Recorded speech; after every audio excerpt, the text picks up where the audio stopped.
The Coldest Case Solved, Part 1. A Child is Taken. Maria Ridolph was 7 when she was kidnapped from a street corner in Sycamore, Illinois, on December 3, 1957. Her murder went unsolved for half a century. Maria was the pretty one, slight and graceful at 7 with big brown eyes that shined with warmth and intelligence. Everyone said the second grader was special, and Kathy, who was a year older, felt honored to be her friend. They lived a few doors away from each other on a side street called Archie Place. It was their whole world in 1957, a time when children played hide-and-seek outside instead of watching television. People didn't lock their doors in this Midwestern farm town because everyone knew everybody else. Sycamore and its 7,000 souls felt safe on the morning of December 3, 1957, but the feeling wouldn't last. That first Tuesday in December started like any other for Maria Ridolph and Kathy Sigmund, with a short walk across the street to West Elementary School. It was cold, with a promise of snow in the air.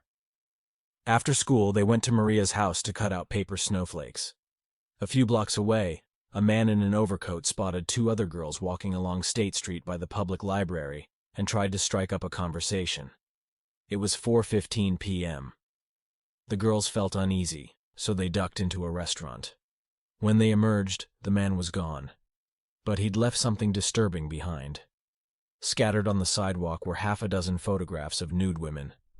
That wasn't Sycamore's only peculiar hint of the dirty and forbidden. Since Halloween, someone had been scrawling obscenities in chalk on a tree and stop sign at the intersection of Center Cross Street and Archie Place. Maria and Kathy made plans to play there after dinner. It was a favorite spot they hadn't been to since summer. At 5 p.m. sharp, Kathy went home. Maria's family gathered around the table for her favorite supper: rabbit, carrots, potatoes, and milk.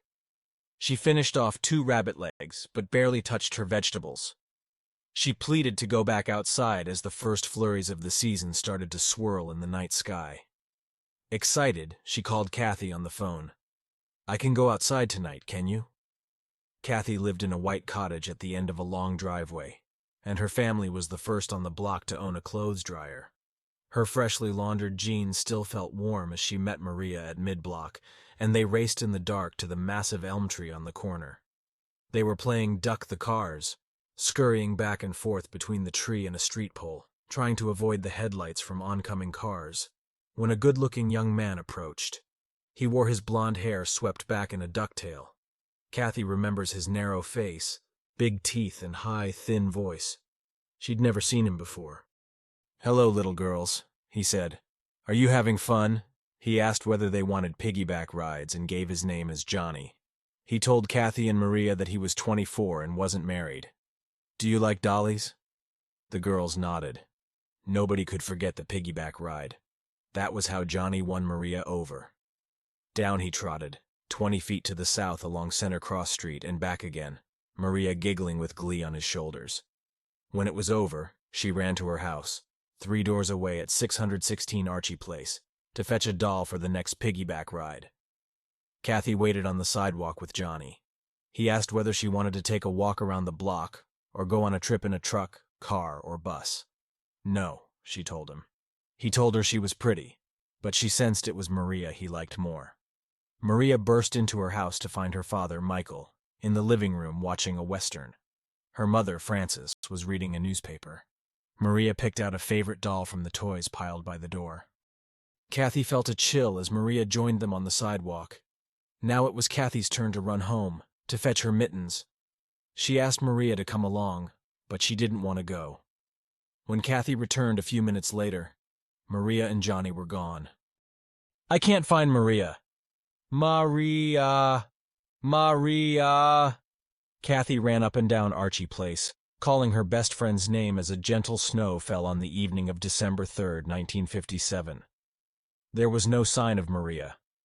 Kathy rushed up to a side door at the Ridolph's house, where Maria's big brother Chuck was spinning records on the hi-fi with his friend Randy. "Maria's lost," she told them. "I can't find Maria." Chuck and Randy set out down Archie Place, all the way to the corner of Fair Street by the elementary school. The boys saw a police car go by and realized, too late, that they should have stopped it. They headed back home. By then, Kathy had told her mother about the nice man who called himself Johnny. More details emerged as Maria's mother, Frances, and Kathy's mother, Flora, exchanged several frantic phone calls. Maria's father was reluctant to summon the police because he didn't want to be embarrassed if she had just wandered off. About a year earlier, Maria had strayed several blocks away to Elmwood Cemetery while playing. She turned up just as a search party organized. But Frances Ridolph let worry overrule her husband. She drove to the Sycamore police station to report her daughter missing. It was 8:10 p.m. Chuck continued looking for Maria, but the 11-year-old wasn't yet sure how concerned he should be about the little sister he walked to school every morning. He traipsed down a long driveway and through a garden that opened onto a field. Then he circled back to the alley that ran behind their home, where a sense of foreboding overcame him. There, next to Ida Johnson's garage, a searcher spotted Maria's doll. That evening, men pounded on the door of 227 Center Cross Street, the home of Ralph and Eileen Tessier. Ralph ran the hardware store, and the men wanted him to open up so they could gather up flashlights and lanterns to use in the search. Ralph Tessier, who had just arrived home from picking up 12-year-old Catherine at a 4-H, joined the men in the search that night.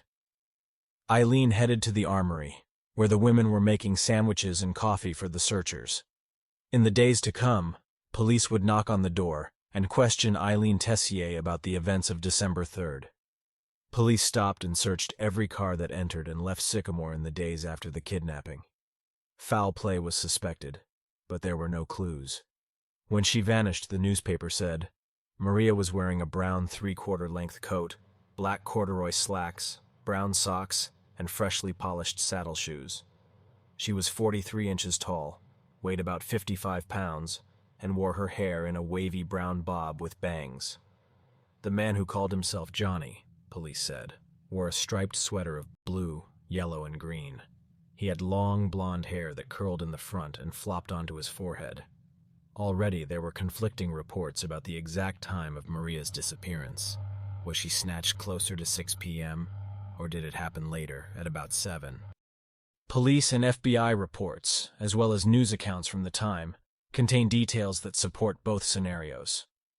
Sycamore's police chief, William Hindenburg, told FBI agents that Kathy and Maria went out to play at 6:02 p.m., but the DeKalb County Sheriff said Maria didn't call Kathy and ask her to come out and play until 6:30.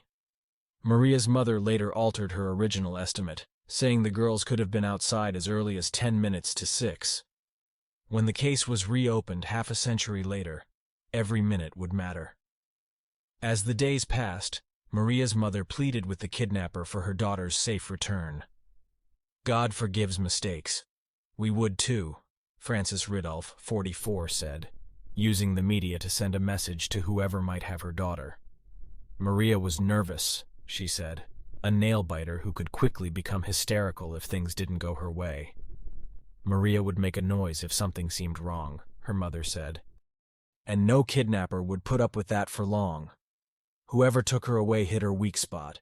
He played with her, the frantic mother added. On television, she delivered a message to her baby. Don't cry, Maria. Above all, don't cry. Don't make a fuss. We'll be with you soon. Maria's father, Michael, who earned $80 a week at a wire and cable factory in Sycamore, scolded reporters camped out at the police station. For God's sake, quit saying she is dead. I know she is still alive. Nobody would have any reason to kill her. Later, he pulled one reporter aside and explained, I want fathers to help look for my little girl. Chuck Ridolph accompanied his dad to the fire station on the morning of December 4th and was assigned to a search team. Hundreds of people fanned out over the fields surrounding Sycamore. Others opened car trunks and cellar doors. People were even carrying guns, he recalled. In a neighborhood called Johnson's Greenhouse, where new streets were going in, Chuck was asked to climb down a manhole because he was the only one in the search party small enough to fit. Later, searchers joined hands as they walked in a line through the frozen cornfields where Sycamore High School now stands. They found a gunny sack of abandoned kittens, and that unnerved Chuck. Other searchers discovered a torn, bloody petticoat in a farm field. But it was not Maria's. 2 FBI agents took up residence in the Ridolph's parlor. A half-dozen crop dusters and military planes circled the sky, searching. The J-11 roping club sent riders out on horseback. Local police with bullhorns urged residents to keep their porch lights on and report anything suspicious. The Illinois State Police set up half a dozen roadblocks. Railroad cars, motel rooms, and the bus station were searched, as was every house in Sycamore. Maria's doll and blue hairbrush were shipped off to the FBI lab near Washington. So were her school books, a toy oven, a tin saxophone, and records of songs such as Three Little Kittens and The Farmer in the Dell. Her little friend, Kathy Sigmund, found herself under 24-hour police guard. The family doctor checked her for signs of sexual molestation. The newspapers ran a picture of Kathy showing off her mittens and pointing to the corner where Maria was snatched. Kathy spent hours poring over mugshots of ex-cons and what police called known perverts. But she didn't see Johnny. She remembers the shouting reporters and flashing camera bulbs that appeared every time she was escorted to a police lineup. At first, she enjoyed the attention, but as the case dragged on, she felt exposed, like she was being put on display. She recalls her mother bending down, placing her hands on her shoulders, and looking her square in the eye. "Remember his face, Kathy," she said. "You have to remember his face because you are the only one who can catch him." There was no ransom note. No phone call from the kidnapper. Authorities believed Maria's abductor had a twisted motive. He was a sexual predator. The police chief was certain nobody from Sycamore would do such a thing. It had to be the work of a trucker or someone else passing through. The FBI wasn't so sure. As its investigation revealed, there was no shortage of potential suspects in town. Hindenburg, the police chief, told reporters his men had rounded up and questioned all known sexual deviates.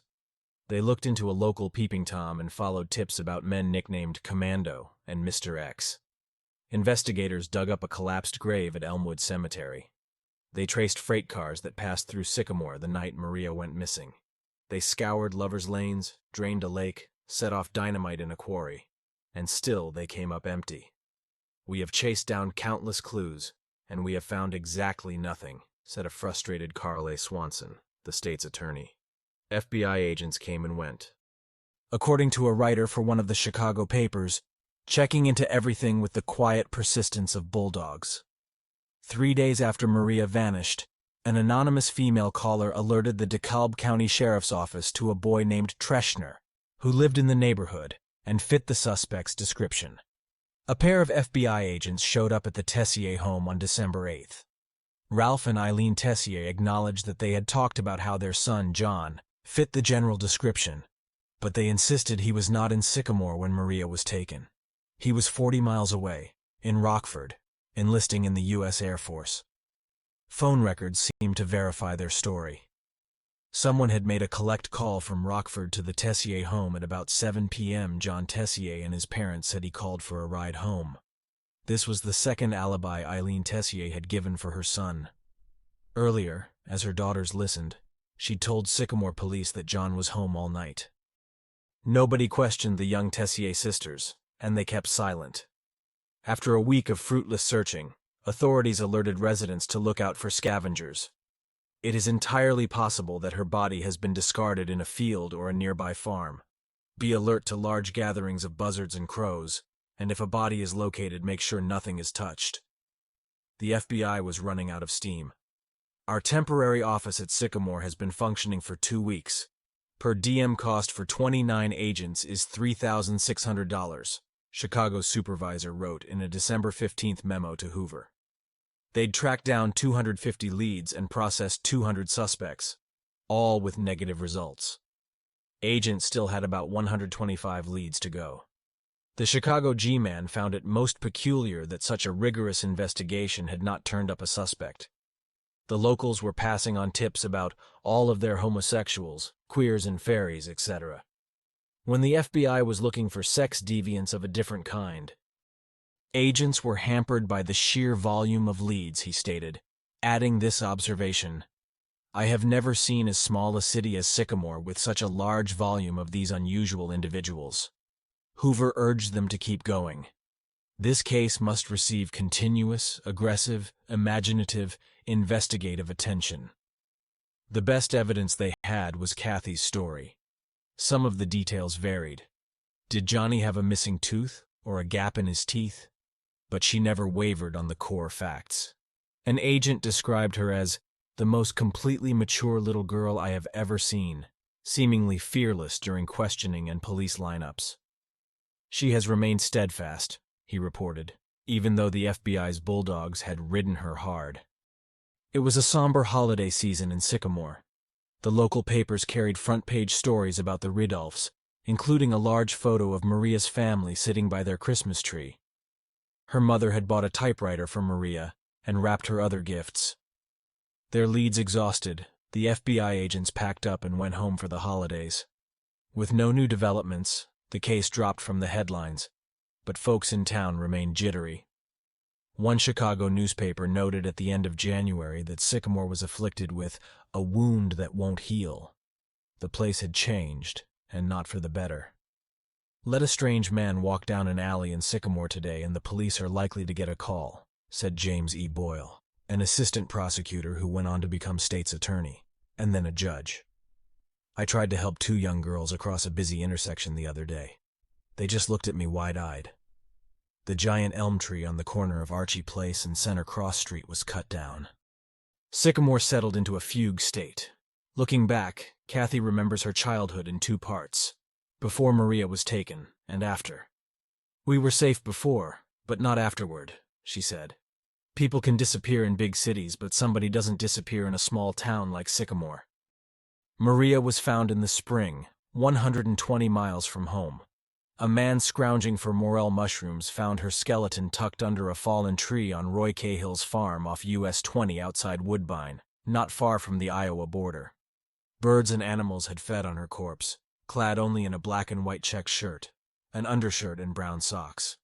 At a coroner's inquest, Frank A. Sitar, a retiree from Minnesota, described the scene he encountered on the afternoon of April 26, 1958.